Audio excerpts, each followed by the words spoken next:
welcome to the fifth presentation of the Fall Book Sandwiched In, sponsored by Friends of the Library. If you enjoy this program and would like to help our friends continue offering programs like this, please check tulsalibrary.org/friends to sign up for a membership. We would love to have you join us.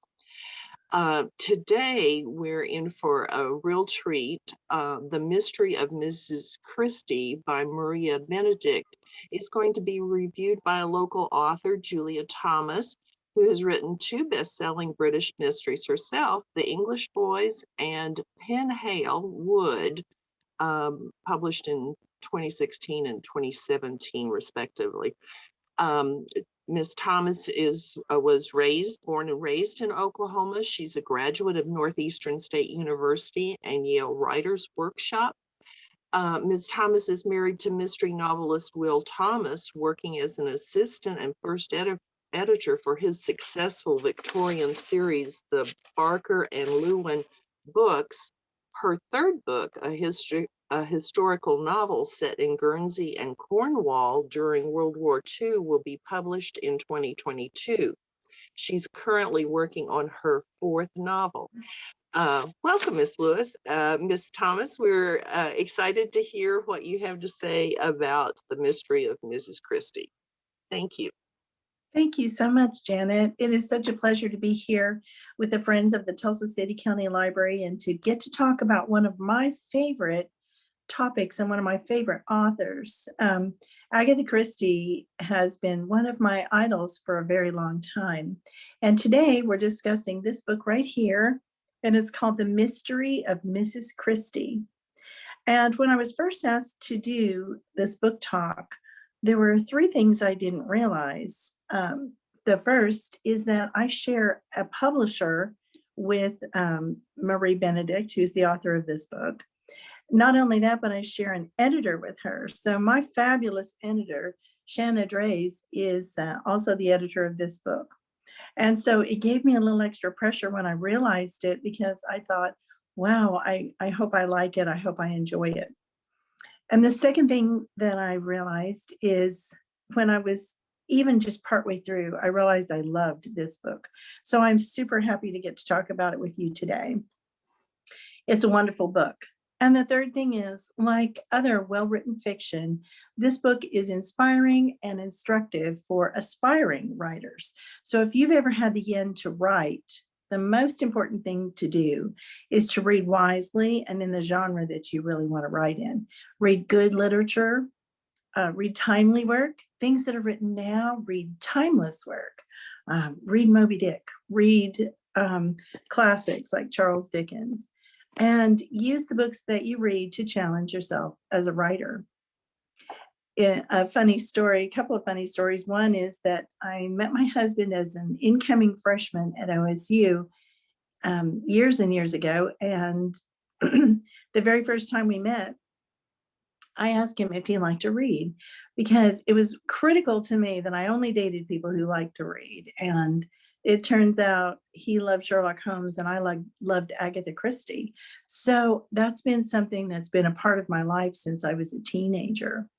In 2019, we were both speakers at VoucherCon, the mystery convention. That's a big national convention. It was in Dallas that year.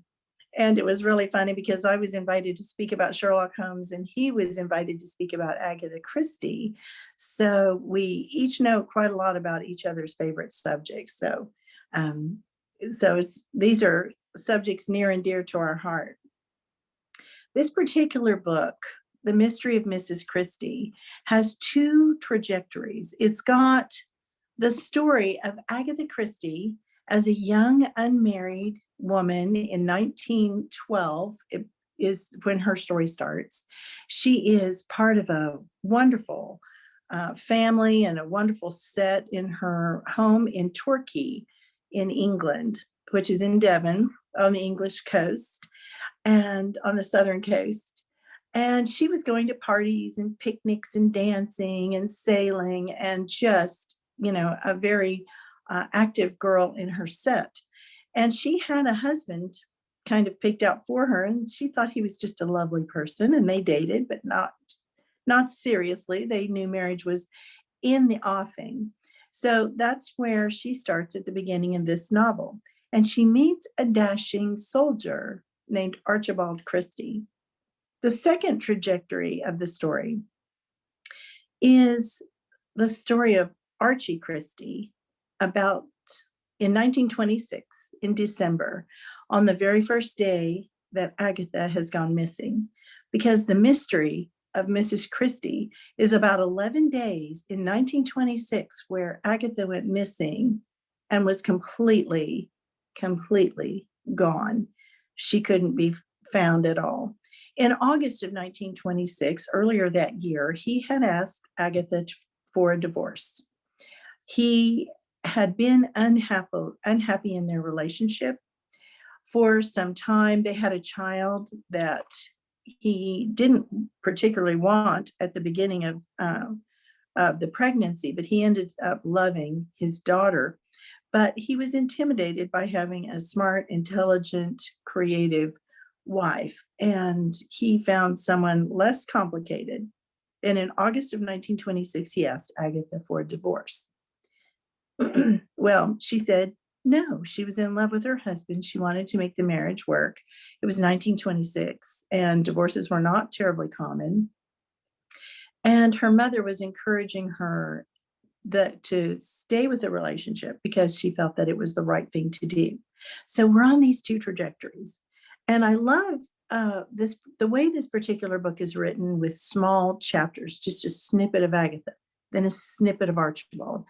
And you think you're going to have a favorite, but it took me quite a while into the story to determine if I had a favorite of the two of them, because I really was getting into both of their stories and the way that the author was telling it.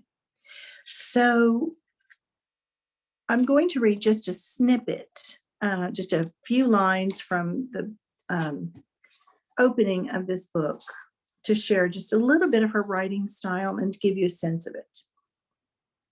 The letter flutters on the desk, almost keeping time with the footsteps thundering across the floor. Back and forth, the feet pace, and the thick writing paper quivers to the same rhythm. The room, already dark despite the morning hour, grows even blacker. Seconds later, a gust of wind blows the lightly closed but unlatched window, and the pages of the letter blow off the desk and onto the carpet. Darkness blankets its words until a crack of thunder sounds. How very fitting and typical that it is a dark and stormy night, the letter's recipient thinks. And lightning suddenly illuminates the room, and the words make themselves known again. The letter says, "Read on and follow my instructions closely if you wish safety. It will not be easy. Only by following my directions will this journey end well for both of us." So that is how the book opens, with a letter from one of our principal characters to the other. So I want to talk a little bit about role models and Agatha's life. I have many role models, and many of them are British. My first being Beatrix Potter, and I'm sure everyone is familiar with the Peter Rabbit books. But Beatrix was more than just the writer of some books. She was a famous conservationist, and she ended up giving 24 properties, farms, working farms, to the National Trust. It's one of the largest donations the National Trust has ever received from a single estate. So she wrote, she loved animals, she loved conservation, she loved farming. What a role model she was. A second role model for me was Virginia Woolf, a woman who was devoted to her craft, a woman who was in pursuit of the rights of women. And if you haven't read it, everyone needs to read A Room of One's Own. It was written in the 1920s also. It's just a very meaningful, wonderful book. It's not a novel. It's a series of essays that Virginia Woolf gave. And then, of course, another role model for me was Agatha Christie, someone I discovered when I was about 16. She single-handedly rewrote the script for creating mysteries, and she redefined how the public handled post-war stress. And I think that's a fascinating concept. Mysteries help us make sense of things. They help us make sense of life. They give us a manageable, clever, satisfying ending. And Agatha Christie was the queen of that, um, of mystery writing. She literally wrote the most intriguing, fascinating books out there. She was the creator of the amazing Hercule Poirot, who was who is widely considered one of the greatest detectives of all time. She was a woman who was ambitious when it wasn't de rigueur. She wanted to write, she wanted to create, she wanted to be the best at what she did, and she worked very, very hard to make it happen. And another interesting fact about Agatha Christie is that she is the best-selling novelist of all time. Only two works of writing have ever sold more than Agatha Christie's books. The first is the Bible, and the second is the complete works of Shakespeare. So after those two, she is the best-selling writer of all time. Her personal story continues to fascinate audiences all around the world. She was born in 1890 in Torquay, England, which is a proverbial English country village in Devon. She was self-educated with no formal education. Mostly her education was reading and writing little snippets of plays and things that she could act out for her family. She was a happy child. She loved her family. She was crazy about her parents. She had an older sister named Madge, who she adored, and she loved her set. She was such an interesting person. She ended up going to work as a nurse during the First World War, and she was sort of unofficially engaged to a gentleman named Reggie Lucy. But as we know, that didn't last when she met Archie Christie. Her sister, Madge, who was a few years older, heard about her ambitions to write a mystery and told her that she couldn't do it. She said, "You're too uncomplicated a person to write mysteries." And Agatha took it as a challenge. I think we can safely say she met that challenge. Her process as a writer was as a prolific note taker, a keen observer of the people around her. She would write in the margins of her journals, which are all preserved in her grandson's care.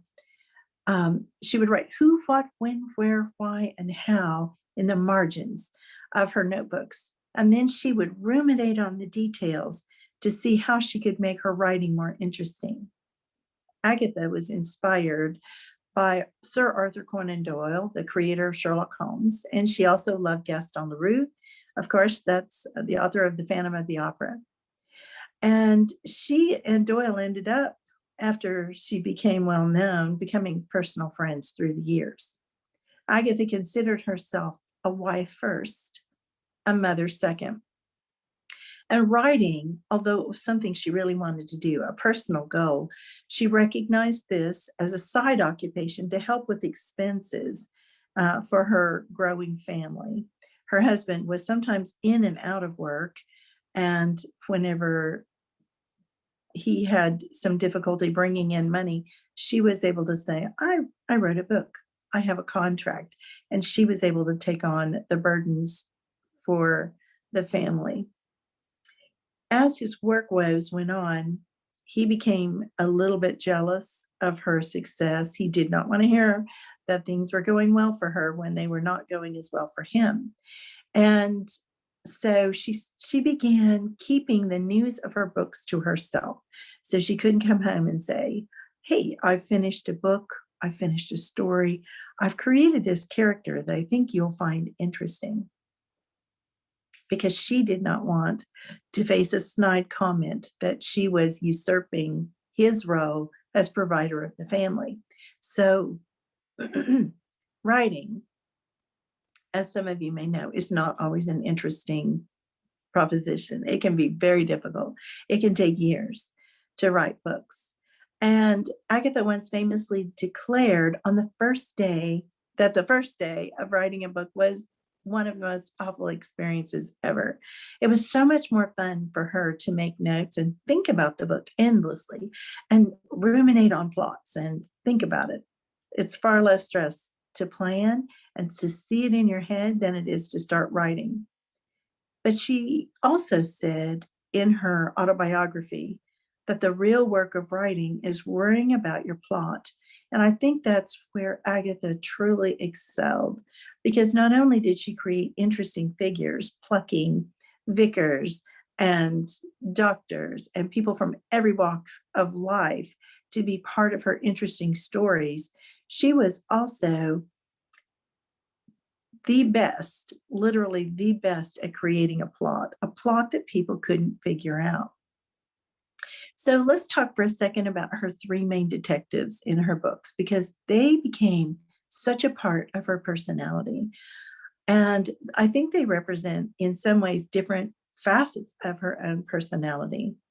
The first detective was Jane Marple, best known as the beloved Miss Marple. She was first written in 1927 in a short story. She was later featured in 12 of the novels. She lived in a fictional village called St. Mary's Mead, which was loosely based on Torquay, where Agatha had grown up. It is the quintessential English village. It is rose gardens and neighbors, everybody and everybody else's business, and the small town quirks of English country life that we all love so much. From time to time, as we discover in her book, all of her books, some of those villagers are up to no good. My favorite, and the favorite of many, is 450 from Paddington, about a murder which is seen from a train. So that is one of my favorite Miss Marple stories. Her most famous detective is the Belgian detective with the little gray cells, Hercule Poirot. He was first written in 1920, and he appeared in 33 novels and more than 50 of her short stories. Agatha actually grew a little bit tired of Poirot after several years, just as Conan Doyle grew tired of Sherlock Holmes, but she continued to write books featuring him, believing it was her duty to create what the public wanted. He had been played on the screen by numerous well-known actors, including Peter Ustinov and Albert Finney. But her daughter, Rosalind, later told actor David Suchet that if her mother had seen him play Poirot, he would have been by far her favorite. When Poirot died in one of the stories, he was given a full-page obituary in the New York Times. That's how famous Hercule Poirot is. And lesser known, but also interesting to me, were the husband and wife detectives, Thomas Beresford and his wife Prudence, and they're commonly known as Tommy and Tuppence. They're an elegant couple. And to me, they are reminiscent of William Powell and Myrna Loy in the Thin Man movies, which are more stylish than mysterious bodies of work. Tommy and Tuppence sipping their cocktails and, wearing their furs and their pearls and just laughing and having a wonderful time. They're having a great life. Why not solve a couple of mysteries on the way? They also appear in her final book, The Postern of Fate. So we're going to take a look, just a tiny snippet, into Agatha's writing. This really reveals something to me about what the author thinks about her. And this is from Agatha's point of view in The Mystery of Mrs. Christie. It says, "While I waited," 1926, "I returned to my typewriter. Deep in the final proofread of my latest book, I was pleased with the device I had chosen for the plot.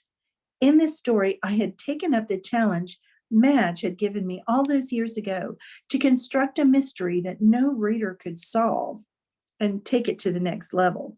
The entire premise of the book rested on an unexpected twist that the unassuming doctor who narrated the book was actually the murderer. Once I decided on this quintessential yet unique unreliable narrator, I found it easy to write with a simple language that allowed the reader to focus on the puzzle of the plot. And I think that's a fascinating comment right there. She introduced the idea of the unreliable narrator, one of the very first writers ever to do so. If you think about modern mystery writing today, and you think about books like Gone Girl and the girl on the train, you'll see those deal with unreliable narrators as well. So she's redefining the art as she's going. It's fascinating. So the plot of the book that Marie Benedict wrote, that we're here to talk about today, is about those 11 days, the disappearance of Agatha Christie. She disappeared on December 3rd, 1926. She and her husband had quarreled over breakfast in the morning. They had such a quarrel, it ended up in just a little bit of pushing, shoving, and Agatha falling to the floor. He had reiterated his desire for divorce, having fallen in love with a younger, completely uncomplicated woman. He left the house to go spend the weekend with friends, and she had an ordinary day. But by that evening, she got into her car and left the house as well. Now, Archie had gone to a friend's house for the weekend. His friend Samuel James and his wife knew he was in love with a woman named Nancy Neal, and they allowed their country home to be used for tete-a-tetes. They would picnic, golf as a foursome, and have cozy weekends together. After her disappearance, and I'll tell a little bit about that in a minute, Agatha's car was found the following morning with her fur coat inside and her jewels inside, her belongings in the car, and it was near a local pond where she would go sometimes to think.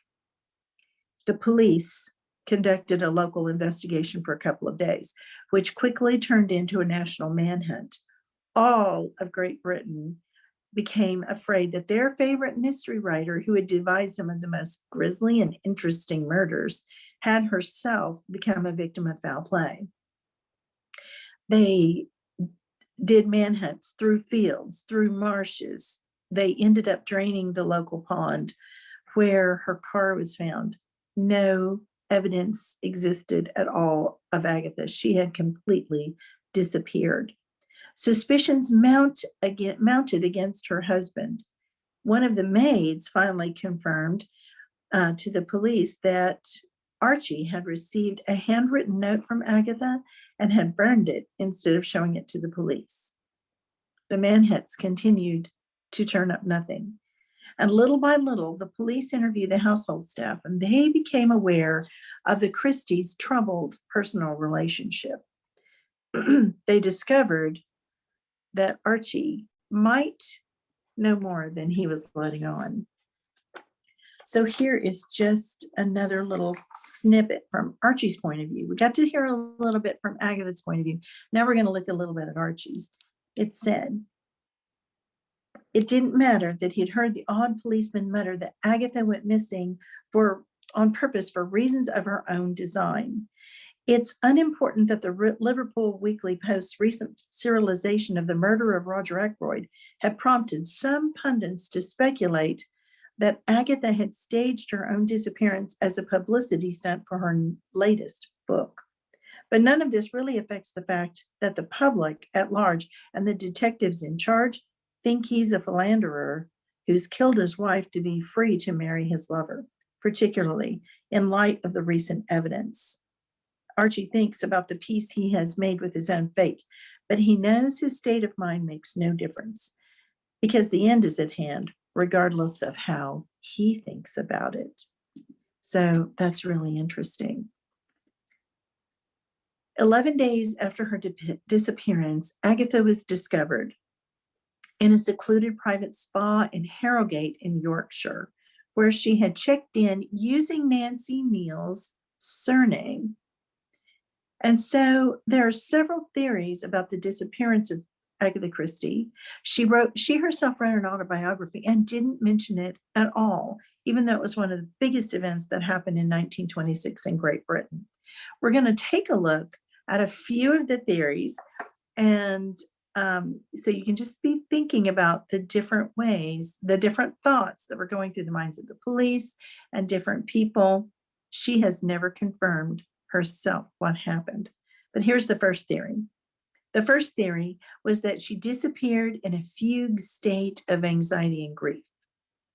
But is that really possible, since she knowingly checked into a hotel under the surname of the woman her husband had fallen in love with? The second theory, that she deliberately planned to embarrass her husband, but had by no means expected the national manhunt and the negative attention that it would draw to her and her family. The third theory, that she suffered a nervous breakdown, was aware of her actions, but was completely unable to control herself. The fourth theory, this theory popped up in a movie made in 1978 starring Dustin Hoffman and Vanessa Redgrave, where Agatha was portrayed as having followed Nancy Neal to the Yorkshire Hotel, but instead of planning to murder Miss Neal, she concocted a devastating plan for Miss Neal to be the tool which she would use to kill herself. It's a fanciful theory, and it certainly raised some eyebrows. Theory number 5, that Agatha staged the whole thing as a publicity event to sell books. One thing I know about Agatha Christie, after many years of study, she did not do this on purpose to sell books. She was going to sell her books on the strength of the books alone. So many ideas about how it could be. To discover the clever end that Marie Benedict wrote for this mystery, which is fascinating, and I actually believe is the true answer to why Agatha Christie went married, you'll need to read the book. It is wonderful. Here's an interesting thought I heard from a BBC series on Agatha Christie. It said, would Agatha Clarissa Miller have been the Agatha Christie that we know if she hadn't gone missing? The answer is no. The disappearance and the events of her life in 1926 changed her. Although she had been an open, caring, interesting woman for all those years, she became more shy and withdrawn after this incident. She became too nervous to speak in public or to have anything to do with the press. And she began to pursue completely different interests after this event. She and Archie eventually divorced. And she headed out to the Middle East on a trip to Iraq, where she began to start trying her hand at photography. She turned out to be a wonderful photographer, and she indulged her curiosity about the world.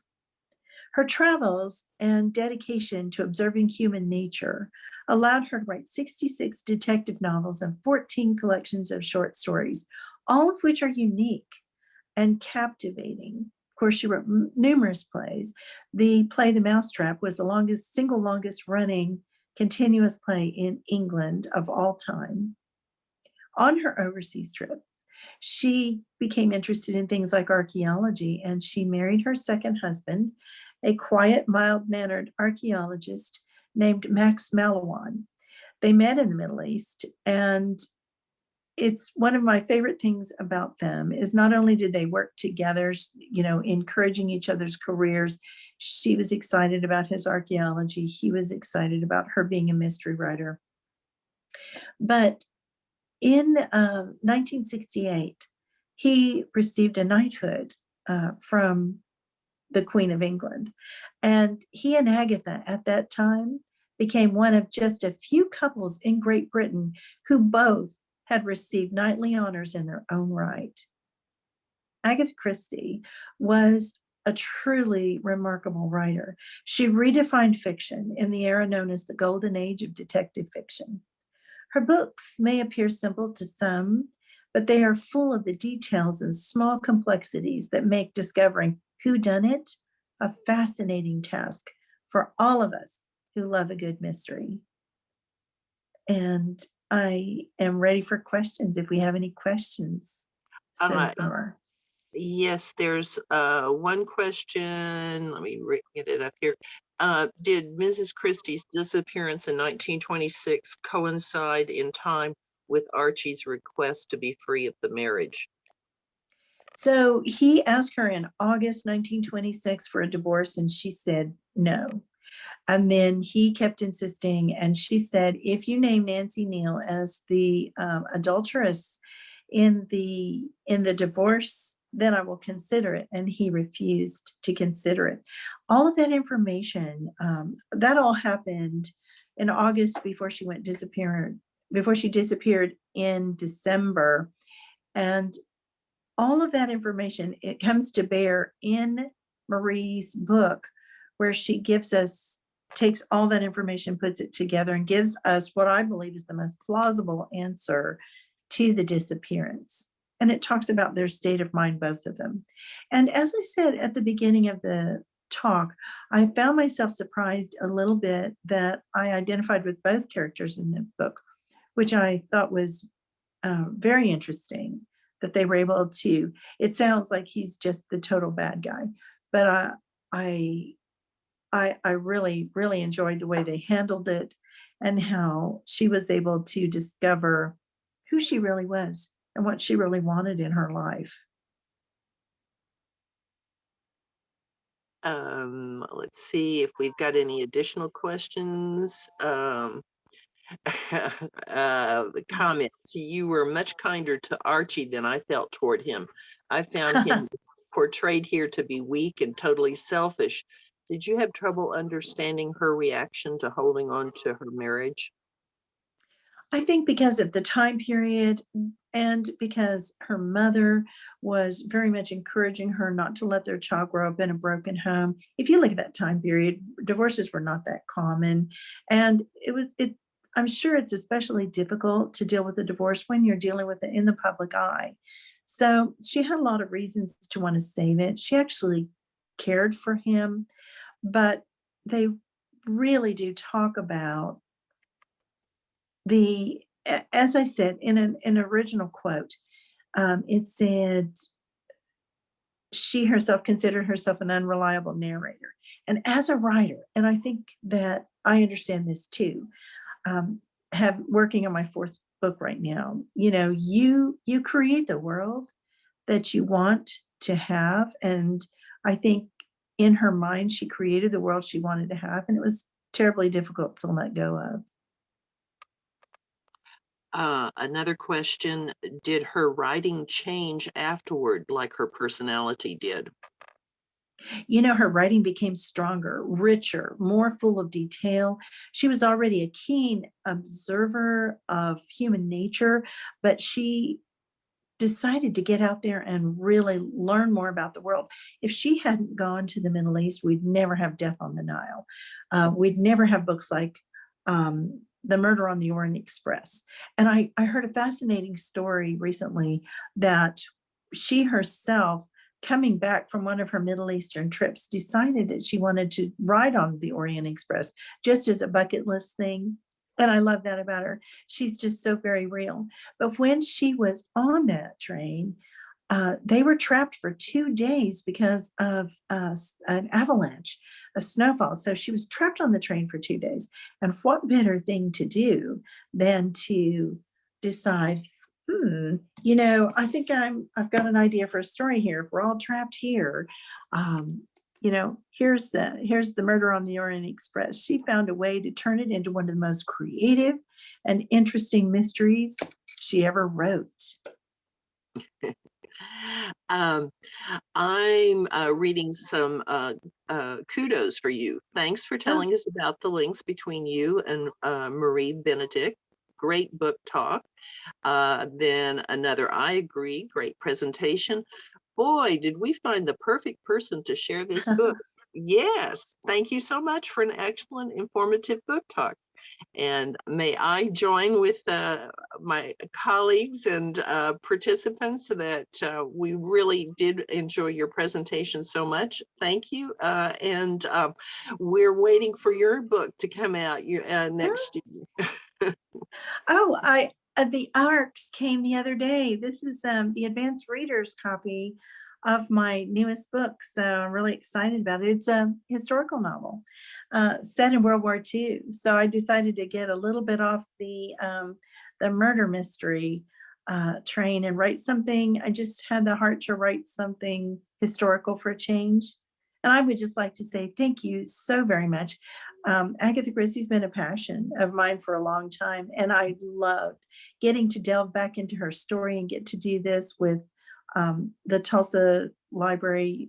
We are just such fans of yours, and we appreciate you so much. Well, thank you, and thank all of you participants. Don't forget, next week we have another, our last book review in the book Sandwiched in series. The Splendid and the Vile and The Daughters of Yalta will be reviewed by Eldon Eisenack, a former professor of political science at TU. Thanks again, Ms. Thomas, and thank you all for participating. Have a good day. Bye. Thank you.